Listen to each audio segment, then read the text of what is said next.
আজকে সকাল থেকে জানো তো দিনটা খুবই ব্যস্ততার মধ্যে দিয়ে গেল। আর এই লাস্ট উইকটা মানে গত বছরের লাস্ট উইকটা সবার এত শরীর খারাপ করলো যে সত্যি আমিও যেন ভেঙে পড়েছি। তবে আজকে তো বেরোনো আছে, বলেছিলাম না আজকে আমরা বেড়াতে যাব, তো সেই জন্য কিছু টুকটাক কেনাকাটা ছিল। মুখের অবস্থা দেখেছেন, বোঝাই যাচ্ছে নিশ্চয়ই কতটা ক্লান্ত। বাইরে বেরিয়ে টুকটাক কেনাকাটা ছিল, ওষুধ কেনা ছিল, তার সাথে আবার খিদেও পেয়ে গেল। তাই চটপট আমরা একটু খেয়েও নিলাম। গতকাল তো মামুনি বাপি এসেছে, তাই তোজোটোরও আমাদের সাথে নেই। বাড়ি থেকে কেউ এলে আমরা দুজনে একটু বেরোতে পারি, ওই দুজনকে রেখে। ওরা তো ঘুমোচ্ছিল, বাড়িতে এসেই না আমি চা বসিয়ে দিলাম। আর এই যে দেখো উঠে পড়েছে। উঠেই কিন্তু ব্লগস নিয়ে খেলা শুরু হয়ে গেছে।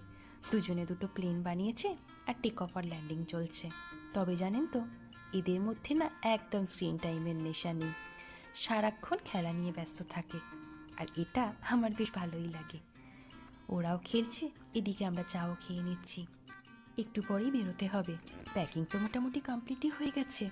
দেখো কত ব্যাগ হয়েছে, ছোট বড় মিলে অনেকগুলো হয়ে গেছে। আর এটি হচ্ছে তোজোর। তোজো নেবে, বাট এতে না দুজনেরই জিনিস আছে। আর এই দেখছো কি নিয়েছে, কতগুলো গাড়ি নিয়েছে।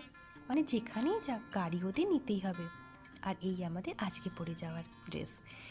টাইম হয়ে গেছে, গাড়িও এসে গেছে, আর আমরা সবাই রেডি হয়ে বেরিয়ে পড়েছি।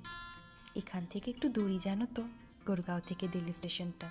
তাই ট্রাফিক না পাই এই ভেবে একটু টাইম হাতে নিয়েই আমরা বেরিয়েছি। সবাই মিলে গল্প করতে করতে ঠিক টাইমে পৌঁছে গেলাম। ট্রেনটাও টাইমে দিয়ে দিয়েছিল। আর বাইরে থেকে না কোনো খাবার কিনিনি আমরা। আজকে রাতের খাবারটা আমরা বাড়ি থেকেই এনেছি, আলু পরোটা তার সাথে আলু ভাজা। জানো তো, আমার দুই ছেলেই না আলু পরোটা মানে যে কোনো পরোটাই খুব সুন্দর খেয়ে নেয় নিজে হাতে, কোনো রকম ঝামেলা করে না। তো সব থেকে ওদের কথা ভেবেই আজকের ডিনারটা আমরা এইটা এনেছি। চটপট আজকে এতে শুইয়ে দিই, কাল থেকে তো ট্রিপ শুরু, কাল আবার দেখা হবে। Good night.